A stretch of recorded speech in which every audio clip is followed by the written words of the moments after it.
இன்னைக்கு வந்து December 4th Vijay அண்ணன் வந்து சினிமா ஃபீல்டுக்கு வந்து 33 வருஷம் ஆச்சு. அதை செலிப்ரேஷன் பண்ற மாதிரி ஜனநாயகன் படத்துல இருந்து 2வது சிங்கிள் வரும் அப்படின்னு சொல்லிட்டு நான் மட்டும் இல்ல எல்லா விஜய் ஃபேன்ஸும் ஒரு எக்ஸ்பெக்டேஷனோட இருந்தோம். ஆனா இன்னைக்கு வந்து அப்படி எந்த அப்டேட்டும் வரல. சாயங்காலம் நைட் வரைக்கும் வெயிட் பண்ணி பார்ப்போம் ஏதாவது அப்டேட் வருதான்ட்டு. வர மாதிரி இருந்துச்சுன்னா நேற்று நைட்டே வந்து வந்திருக்கும். நேற்று ஈவினிங் வந்து அப்டேட் கொடுத்துட்டு இன்னைக்கு வந்து பாட்டு ரிலீஸ் பண்ணியிருப்பாங்க.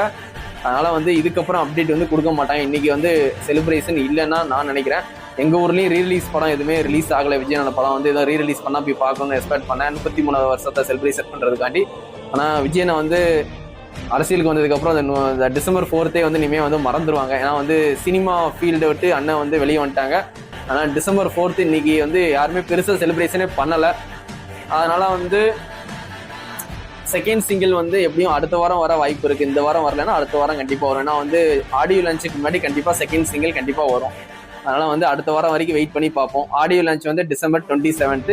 எல்லாருமே வந்து லைவா யூடியூப்ல பாருங்க தமிழ்நாட்டு மக்கள். ஆனா மலேசியால நடக்குது. எல்லாருமே அங்கதான் போய் பார்ப்பாங்க. இங்கிருந்து போறவங்களும் நிறைய பேர் வந்து அந்த பாஸ் எல்லாம் வாங்கியிருக்காங்க.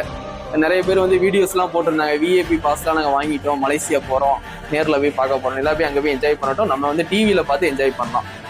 அதுக்கப்புறம் பெரிய ஸ்கிரீன்ல கடைசி அண்ணனை பார்க்கறதுக்கு ஜனநாயகம் படத்தை பார்க்கறதுக்கு பொங்கலுக்கு வெயிட் பண்ணுவோம். இந்த பொங்கல் வந்து ரொம்பவே வந்து எல்லாருக்குமே ஹைப் கொடுக்கும். கண்டிப்பா விஜயனோட கடைசி படம் ரொம்ப எக்ஸ்பெக்டேஷனோட நான் ரொம்ப எதிர்பார்த்துட்டு இருக்கேன். கடைசி படம் பார்க்கறதுக்கு ஆர்வமா வெயிட் பண்ணிட்டு இருக்கேன். கண்டிப்பா ஜனநாயகம் படத்தை எல்லாருமே தியேட்டர்ல போய் பாருங்க.